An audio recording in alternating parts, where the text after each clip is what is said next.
Religion in general. Dharma alone protects. You must look upon the world as belonging to the Lord, and it is your duty to so conduct yourself as to conform to this belief. This constitutes the Dharma, or code of conduct, set of duties of humanity. Acts dictated solely by selfish interest will push one into unrighteousness. A man must learn to be less and less selfish in his thoughts and actions. He must always remember the Lord and must ever be conscious that He is the master of all this world. This view is the basis on which all religions have evolved. No religion teaches us to live according to our whims and fancies. No religion asks us no religion asks us to acquire wealth and property for our personal needs alone. If a man believes that he alone is important, that he is all, if a man believes that he alone is important, that he is all, he will live only for himself. That is why all religions speak of an entity called God and teach man to efface his ego or I feeling. Child, they tell him, you are nothing before that power, the author of this universe. It is He, that power, who has endowed you with intelligence. Your intelligence, your intellect must guide you on the path of dharma, righteousness. For this purpose, you must look up to this power for support. The great importance attached to bhakti or devotion in all religions is founded on this belief, the need for divine support for virtuous conduct. Ordinarily, it is not easy to develop faith. Ordinarily, it is not easy to develop faith in or devotion to God expressed in abstract terms. For the common people, devotion must take the form of practical steps. That is how ritual originated. Sandhya Vandana, namaz, and other forms of prayer are examples of such ritual. The religions teach people their duties, how they must conduct themselves in this world, and how they must devote themselves to God in the very midst of their worldly life. Love everyone, live a life of sacrifice, serve mankind. Such are the teachings of the various religions. If a man lives according to these tenets, it is believed that this soul will reach God after it departs from his body. Those who subscribe to Advaita or non dualism declare that the soul will become one with the Godhead. According to another system of belief, after reaching the Lord, the soul will serve Him and ever remain happy as a recipient of His compassion. There is no need to quarrel over the nature of the final state. By allowing one path or another, we attain the Lord, and that will be the end of all our sorrows, all our frustrations, and all our failures in this world. There will now be nothing but bliss, full and everlasting.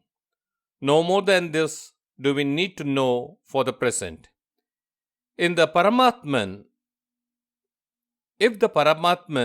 is to draw us onto himself, we must, without fail, perform our duties. Without fail, perform our duties to him as well as to the world. It is these duties that constitute what is called dharma. Dharma, it is that serves us when we dwell in our body and when we cease to dwell in it. It serves us in life and after life. When we are in this world, we must do that which would take us to a desirable state after we depart from it. We take an insurance policy so that our relatives will be able to take care of themselves when we are gone. But is it not far from important to ensure that we will be happy in our afterlife? Dharma is afterlife insurance. But in this life too, it is dharma that gives us peace and happiness. There need be no doubt or confusion about the dharma we ought to follow. we are all steeped in the dharma that our great men have we are all steeped in the dharma that our great men have pursued from generation to generation.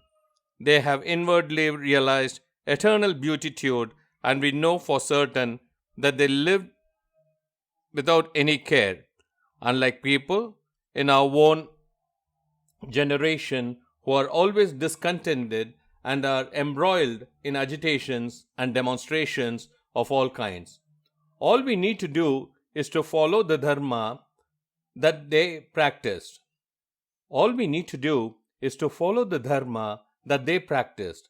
If we try to create a new dharma for ourselves, it might mean trouble, and all the time we would be torn by doubts as to whether it would bring us good, or whether it would give rise to evil. It is best for us to follow the dharma practiced by the great men of the past, the dharma of our forefathers. Man is subject to all kinds of hardships and misfortunes. To remind ourselves of this, we eat the bitter flowers of the neem on New Year's Day. That is, on the very first day of the year, we accept the bitterness of life. During the Pongal ceremony, which is celebrated almost towards the close of the year, we have sugar cane to chew. If we have only sweetness in the beginning, we may have to experience bitterness towards the end. We must not have any aversion for the bitter, but welcome it as a medicine administered by Mother Nature or by Dharma. If we do so in due course, we will learn to regard any experience, even if it be unpleasant, as a sweet one. Dharma, and Dharma alone, is a protecting shield. One's religion is nothing but the dharma practiced by one's forefathers. May all adhere to their dharma with unwavering faith and courage and be rewarded with everlasting bliss. One's religion is nothing but the dharma practiced by one's forefathers. May all adhere to their dharma with unwavering faith and courage and be rewarded with everlasting bliss. Sri Gurubhyo Namaha. Jai Jai Shankara, Hara Hara Shankara. Jai Jai Shankara, Hara Hara Shankara.